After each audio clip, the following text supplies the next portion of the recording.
پھر تھوڑی مشکل پڑی جب زرداری نے کہا میں اینٹ سے اینٹ بچا دوں گا, ڈر کے پھر بار بھاگ گیا. نواز شریف وہ جو جھوٹ بول کے یہاں سے گیا وہ پھر بار بھاگ گیا.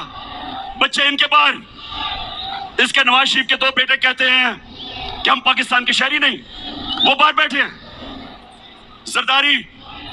زرداری وہ آدمی ہے جس نے میمو گیٹ کے اندر امریکنوں کو کہا تھا, حسین حقانی کو اس نے بھیجا, ایڈمرل ملن کو, کہ مجھے پاکستانی فوج سے پروٹیکشن چاہیے. یہ سنے ذرا, ادھر نواز شریف ڈان لیگز میں ہندوستان کو کہتا ہے کہ ہم گورنمنٹ تو چاہتی ہے لیکن فوج دہشت گردی نہیں روک رہی. یہ ڈان لیگز میں کہتا ہے. برکت دت کو ملتا ہے, برکت دت لکھتی ہے سارک کانفرنس کھاٹمانڈو میں, یہ چھپ کے نریندر موڈی سے ملتا ہے اپنی فوج سے ڈر کے.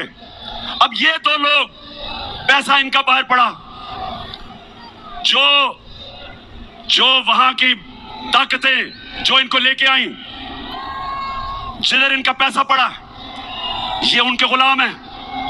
تو میرا سوال یہ ہے کہ کیا آرمی چیف ان سے NOC لے کے بنائیں گے؟ یہ میں ساری قوم کے سامنے سمجھتا ہوں کہ یہ سیکیورٹی رسک ہے.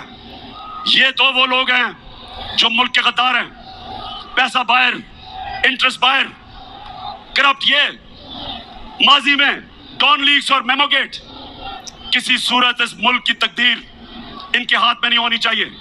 اس ملک کا آرمی چیف میرٹ کے اوپر ہونا چاہیے. جو سب سے میرٹ پہ ہے اس کو آرمی چیف بننا چاہیے. کسی کی پسندیدہ آرمی چیف نہیں ہونا چاہیے, کسی کا فیورٹ نہیں ہونا چاہیے. تو فیصل آباد بہت امپورٹنٹ بات عمران خان نے کی کہ جو آرمی چیف یہ لگائیں گے سیکورٹی رسک ہے, کیونکہ ان کے پیسے باہر پڑے ہیں, اثاثے جائیدادیں باہر ہیں, باہر کی قوتوں کے یہ غلام ہیں, ان کے ہاتھوں انہوں نے خودداری اپنی بیچ دی ہے. تو عمران خان یہ سمجھتے ہیں کہ یہ اگر آرمی چیف لگائیں گے تو کہیں ایسا تو نہیں ہے کہ ان قوتوں سے NOC لے کر لگائیں کہ ہم فلاں لگائیں یا فلاں لائیں. تو پاکستان کے مفاد کو دیکھنے کے بجائے یہ ان قوتوں کے مفاد کو نہ دیکھیں, یہ عمران خان کا کہنا ہے. یہ بہت اہم بات ہے جو عمران خان نے کی ہے, اور عمران خان نے پہلی مرتبہ اس طرح سے نئے آرمی چیف کی تقرری کا مقدمہ عوام کے سامنے اور عوامی عدالت میں رکھا ہے. اس کے نتائج بھی آئیں گے, سنگین بھی نتائج آئیں گے, لیکن بات یہ ہے کہ وہ سارے لوگ جو بات کر رہے ہیں, میں مریم نواز کا سنانے سے پہلے ایک چیز اور ساتھ ایڈ کر لوں. تیسری جو اس میں امپورٹنٹ چیز ہے, جو عمران خان نے جو گفتگو کی سکوت ڈھاکہ کے حوالے سے, مشرقی پاکستان کے حوالے سے, یہ بھی بہت امپورٹنٹ ہے. یہ سن لیں, پھر میں آپ کو مریم نواز کا بیان سناتا ہوں. ہم یہ الیکشن بھی جیتیں گے, ہم بڑا الیکشن بھی جیتیں گے, اور انشاءاللہ اس ملک کو حقیقی طور پہ آزاد کر کے ایک عظیم قوم بنائیں گے انشاءاللہ. وہ قوم جس کا نعرہ تھا کہ پاکستان کا مطلب کیا اور میرا تیرا رشتہ کیا. اور جب ہمارا ایسٹ پاکستان سے رشتہ ٹوٹا, کیونکہ ہم لا الہ الا اللہ سے پیچھے ہٹ گئے, کیونکہ ہم نے ایسٹ پاکستان کے لوگوں سے انصاف نہیں کیا.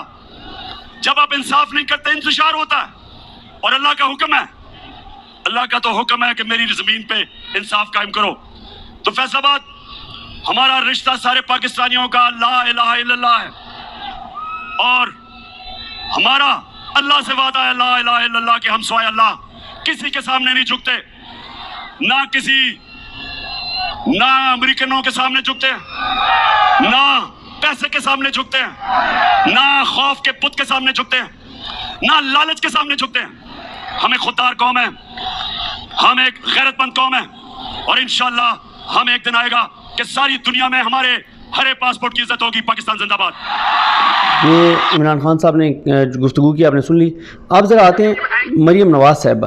اچھا, پہلا جو سوال ہے, آئی تھنک یہ متی اللہ جان صاحب سوال کر رہے ہیں, شاید سوال آپ کو اس طرح سے واضح نہ سنائی دے, کیونکہ خواجہ آصف نے یہ بیان دیا تھا کہ جو جنرل فیض صاحب ہیں ان کو بھی کنسیڈر کیا جائے گا آرمی چیف کے لیے, یا کیا جا سکتا ہے. اس پر مریم نواز نے کیا کہا تھا ذرا سنیے, تاکہ آپ کو اندازہ ہو کہ مریم نواز عمران خان سے پہلے نئے آرمی چیف کی تقرری پر بات کر چکی ہیں. اور ایک اور کلپ ہے, اگر آپ میں سے کو ڈھونڈ کے دے سکے, خرم دستگیر نے بھی کوئی اس طرح کی بات کی تھی, نیا آرمی چیف کیسا ہونا چاہیے, کون ہونا چاہیے, اس کا کرائٹیریا کیا ہونا چاہیے. تو اس سے پہلے یہ شریف خاندان اور نون لیگ آرمی چیف کی تقرری پر بات کر چکے ہیں.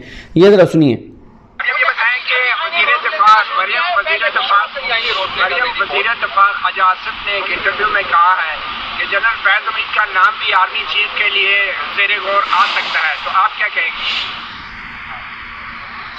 اس کے بارے میں اب کیا کہہ سکتی ہوں، لیکن ظاہر ہے پاکستان کی افواج کا سربراہ ہمارے لیے بڑا محترم ادارہ ہے. پوری قوم جو ہے پاکستان کے استحکام کے لیے، حفاظت کے لیے افواج پاکستان کو دیکھتی ہے.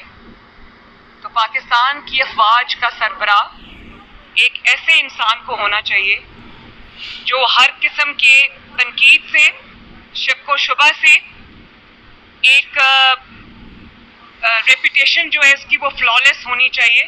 یہ پاکستان کے عوام کے لیے بھی اچھا ہے، 22 کروڑ کے ملک کے لیے بھی اچھا ہے، اور یہ افواج پاکستان کے لیے بھی اچھا ہے کہ کوئی اہل شخص، کوئی ایسا شخص جس کے اوپر کوئی داغ نہ ہو وہ افواج پاکستان کا سربراہ بنے، تاکہ افواج پاکستان کو لوگ سلوٹ کریں. ٹھیک ہے جی، شکریہ، تھینک یو. یعنی یہاں پہ مریم نواز ایک حاضر سروس کور کمانڈر جو آرمی چیف بننے کی لسٹ میں ہیں، جنرل فیض حمید صاحب، ان کے بارے میں مریم نواز کہہ رہی ہیں کہ وہ نااہل ہیں، ان کے بارے میں کہہ رہی ہیں ان کو آرمی چیف نہیں ہونا چاہیے. تو اس وقت کیوں یہ خاموش تھے سارے نون لیگ کے صحافی؟ اس وقت بھی بات کرنی چاہیے تھی. اور اس کا جو ٹائٹل ہے جو سما ٹی وی نے دیا، بریکنگ، آرمی چیف کس کو ہونا چاہیے، مریم نواز نے بتا دیا. 12 مئی 2022 کا یہ کلپ ہے، اور اس کا تھمبنیل بھی یہی ہے، آرمی چیف کس سے ہونا چاہیے، مریم نواز نے بتا دیا. تو بات یہ ہے کہ مریم نواز یہ پہلے بات کر چکی ہیں، عمران خان نے پہلی بار بات نہیں کی، اور عمران خان سے پہلے مریم نواز نے جب بات کی تھی، اگر اس وقت مریم نواز کو روک دیا جاتا یا اس کے خلاف اگر اس وقت کہا جاتا کہ یہ بات نہیں ہونی چاہیے تو نہ ہوتی. لیکن اگر مریم کو نہیں روکا جائے گا، اگر وہ فوج پہ حملے کریں، اگر وہ فوج پہ، تو عمران خان نے تو کسی کور کمانڈر کا نام نہیں لیا، عمران خان نے تو نہیں کہا کہ فلانا لیفٹیننٹ جنرل نہیں ہونا چاہیے، فلانا ہونا چاہیے. مریم نواز تو واضح طور پر کہہ رہی ہیں کہ ایک کو نہیں ہونا چاہیے، وہ تو واضح طور پر نام لے کے کہہ رہی ہیں. اور نواز شریف نے نام لے کر اور کیا کہا ہوا ہے وہ بھی ذرا کچھ کلپس آپ کے ساتھ شیئر کریں گے. بہرحال یہ عمران خان کی گفتگو تھی. نئے آرمی چیف کی تقرری کا معاملہ، سکوت ڈھاکہ، خونی انقلاب، الیکشن، یہ ساری باتیں وہ کر چکے ہیں جو آپ کے ساتھ شیئر کی ہیں. مجھے اپنی دعا میں یاد رکھیں. اللہ کریم ہم سب کا حامی ناصر. اللہ حافظ.